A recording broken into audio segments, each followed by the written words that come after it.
back po sa aking YouTube channel. It's me, Ate Enero, and let's do muna the intro. Audio Jungle.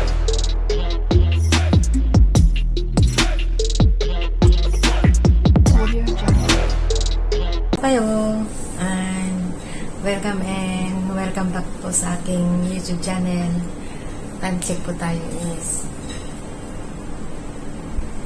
mag-alas 11 na ng gabi. Pero gagawin pa rin nating mag-video kasi tulog ng mga bata. Tapos si amo kong babae at lalaki, umalis sila. Nagpunta silang ibang bansa. So sabi niya, aalis daw sila. Okay, sabi niyo kay ate, alis kami, sabi ni Sir ko. Kasi si Sir ko, sa tagal ko na sa kanila, mag 8 years na. Never na nagsalita yan ng English. Panay Cantonese lang po. So, minsan hindi ko siya naiintindihan. Ang translator ko talaga yung mga bata. Pero nung una kasi, may kasama ako dito, Indonesia. Yung Indonesian, hindi marunong mag-English. Ako naman, hindi ako marunong mag-Chinese. Tapos si lalaki na amo ko, hindi marunong mag-English. Tapos si babae, marunong. Kaya, ang nakakausap ko lang dito sa bahay, si babae at mga bata. Tapos si Indo, nung first time kami magkasama, ano lang kami, smilean lang kami, hindi kami masyadong nag-uusap. Pero nung katagalan, kasi di ba nga galing ako ng Malaysia noon, bago ako pumunta ng Hong Kong, galing ako ng Malaysia. Tapos yung sa Malaysia kasi may similarity ang salita ng Indonesia. So yun, kung ano yung mga naririnig ko noon sa Malaysia, although Chinese din ang amo ko doon, pero hindi Cantonese, ano sila, ang tawag nito, Mandarin. Tapos more on nag-English sila doon in Mandarin. So minsan pagka may nakakausap si amo ko, kunyari pumupunta kami ng market doon sa Malaysia, naririnig ko nakikipag-usap siya ng Malay doon sa market, gano'n. Tapos pag may trabahador na pumupunta sa bahay, ayun, nagmamalay siya yung salitang Malay. So minsan parang may similarity sa salita namin Ilocano. Tapos nung magkasama nga kami dito ni Ate Indo. Tapos since birth yung bunso. Ngayon mag 8 years old na si bunso. So yun na nga. Ang talagang unang natutunan ko ay yung salitang Indonesian. Hindi man ako fluent, pero marami akong nasasabi. Mas marami akong masabi na salitang Indonesian kaysa salitang Cantonese. So, nung katagalan, nagtataka si amo. Sabi, bakit kaya yung dalawang katulong ko pag nag-uusap sa kusina, ang lalakas ng salita nila, tapos nagtatawanan sila, yung ganun yung nasa isip niya siguro. Minsan sabi niya, Cheche, paano kayo nagkakaintindihan pala? Naririnig ko kanina yung lakas ng tawanan niyo, tapos nagkakwentuhan kayo.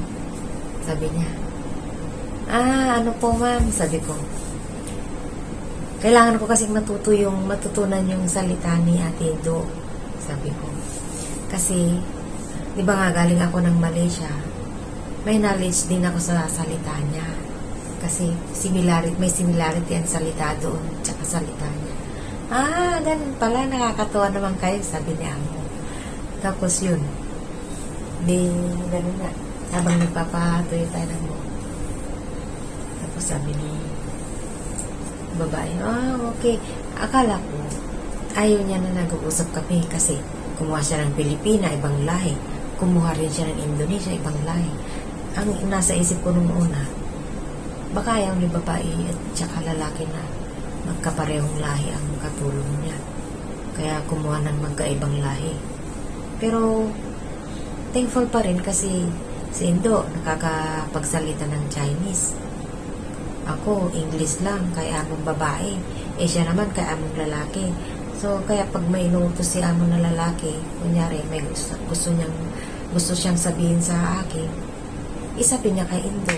Tapos sabihin na sa akin Indo na, Cheche, ganito daw, sabi ni sir natin. Okay. Ganun ako. Tapos, minsan din, pagka, may gusto akong sabihin kay sir ko, hindi ko masyadong masabi kay Indo kasi hindi naman ako fluent sa salita niya. Konti lang. At least nagkakaintindihan pa rin kami, ganun. Tapos, yun na nga, kasi nung dinatnan ko si Kambal dito, K2 na sila. Magki-K3 na sila. So, hanggang naalagaan ko sila, hanggang nagtapos na sila ng grade 6. Ngayon, first year high school na sila. So, tagal-tagal, mahaba-haba na rin pagsasama. Minsan nga, nag-aaway-aaway kami. Walang pakialam si amo kasi alam na nila na ang ugali ng isa't isa, ganito, ganyan. Kaya, parang kampante rin sila amo na iwanan ang mga anak, nandyan ka. May CCTV nga sa loob ng bahay, wala eh. Pero nung maliliit sila, kasi, may CCTV yan dito. Kasi, nakailang Pilipina daw siya. Nung una daw, sabi ni Indo, siya ang pinakaunang yaya ng mga Kambal nung baby sila, bagong panganak. Tapos ang kasama niya dito si Lola. Pero sa ibang bahay pa sila. Sa malapit dun sa business ni sir ko. Tapos, nung lumaki-laki na sila, mag-aaral na sila, hindi pa. Nung natapos na siya ng 2 years sa kanila, daw, sabi niya sa akin, kwento niya, hindi naman daw siya sinasabi na magre-renew sila ng kontrata. Bagko, sabi daw niya, nagpaalam daw siya. Sabi niya, ma'am, maghahanap po ako ng ibang amo. Kaya alis po ako. Siguro ang isip naman ni babae, okay lang. Kasi, syempre, naalagaan din niya yung Kambal ng hanggang 2 years kasama niya si Lola. Tapos, siguro si amo, gusto din niya mag-try ng ibang lahi. Kagaya ko, Pilipina. Nag-hire siya. Para siguro gusto niya matuto ang mga bata na magsalita ng English, gano'n. Kasi nung dinatnan ko si Kambal, basic lang ang nasasabi niyan. Hindi batido sa pagsasalita ng English. So, ayun, kung ano lang ang alam, yun lang sila nagsasalita. Tapos pagka may binibigkas ako na hindi familiar sa pandinig nila, sabi nila, anong meaning nun, ate? Cheche. Anong meaning nun? Ganito. Kahit naman i-explain mo ng marami kung hindi na-intend, never mind. Sabi mo na lang. Tapos yun na nga. Nung umalis daw si Indo dito, nag-hire daw siya ng Pilipina. Tapos, na-terminate daw kasi hindi nga sila magkaintindihan ni sir ko. Hindi rin sila magkaintindihan ni Lola. Si Lola ang laging nakakasama dito. Sila kasi yung first na ako ni Lola, kaya laging binabantayan. Tapos, si babae nag-try ulit kasi na-terminate under the name of lalaki. Tapos, nag-try ulit si babae ng other helper na Pilipina din daw. So, ayun. Parang hindi din nakatagal. Bali, nakapangalawang Pilipina sila na terminate. Tapos, nung nagbuntis si babae doon kay Bunso, tinawagan niya si Indo. Tinanong daw niya. Sabi daw niya, nandito ka pa ba? Sabi daw niya, yes po, nandito pa ako. Sabi niya. Sabi niya, gusto mo bumalik dito sa akin kasi buntis ako. Yung ipapanganak ko lang ang aalagaan mo. Kasi may Pilipina dito. Sabi daw niya. Yun yung Pilipina na pinalitan ko. Siya Ilocana na kapareho ko. Tapos, matanda na, pero dalaga pa. Parang, oo, matandang dalaga. more than 50 na siya. Tapos ano siya, masungit siya. Lagi daw niyang kinukurot o ginaganyan yung mga bata kahit doon sa harapan ng teacher kasi kinder 2 na sila noon. Yun ang ayaw ni babae. Pero si lalaki, okay lang na palu-paluin mong mga anak niya kasi ang isip niya,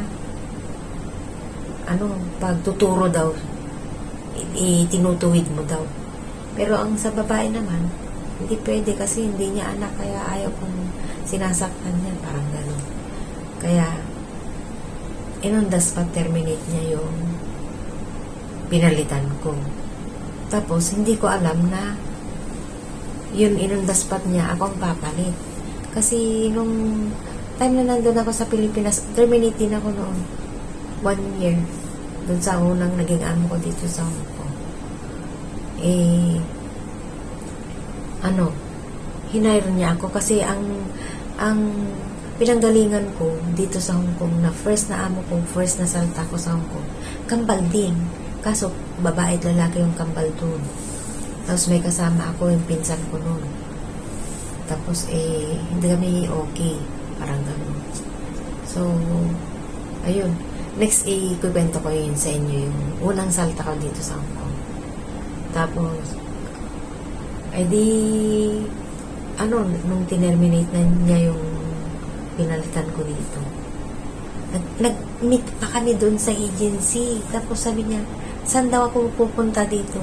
Pero may idea na ako na siya yata yung papalitan ko kasi nagagalit siya. Sabi niya, galing pa kaming China, nagbakasyon kila lolo. Tapos yung pagdating namin sa Hong Kong, sabi niya, pack your things down. Ha? Kagagaling nila sa China noon. Kasi parang Chinese New Year siguro yun. Or may events, birthday ni lolo. Parang gano'n. Tapos, ang tagal ko sa agency nag-antay kasi lagi kong tinatanong yung agent na asan na yung amo ko, bakit di pa niya ako pinipick up? Sabi niya, don't worry ate kasi nagkakabakasyon sila amo mo, kaya hindi ka pa nila kukunin kasi wala pa nga sila dito sa Hong Kong. Ayun, nung dumating sila dito, pinag-pack your things na siya.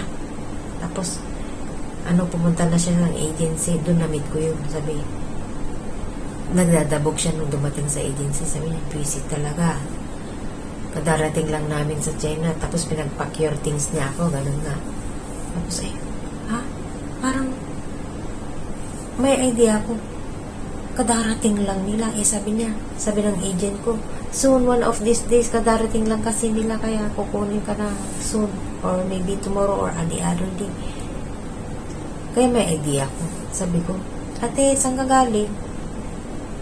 Sabi ko sa kanya, diyan lang, malapit lang sa dito lang, sa malapit.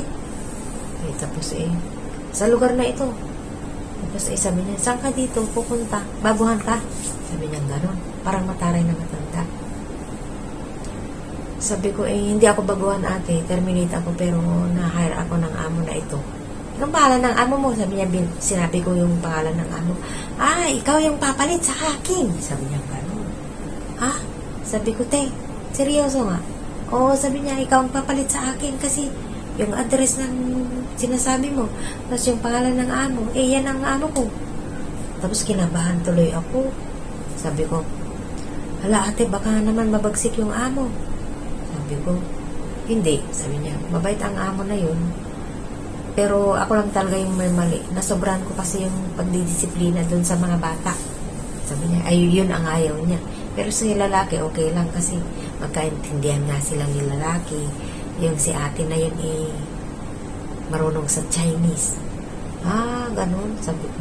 Kaya sabi niya, pagbutihin mo lang, be. Sabi niya, pag dumating ka sa amo na yan, kung maganda ang trato mo sa mga bata, na susunod mo yung mga gawain, walang problema, hindi yan nagdediman lang kung ano-anong trabaho.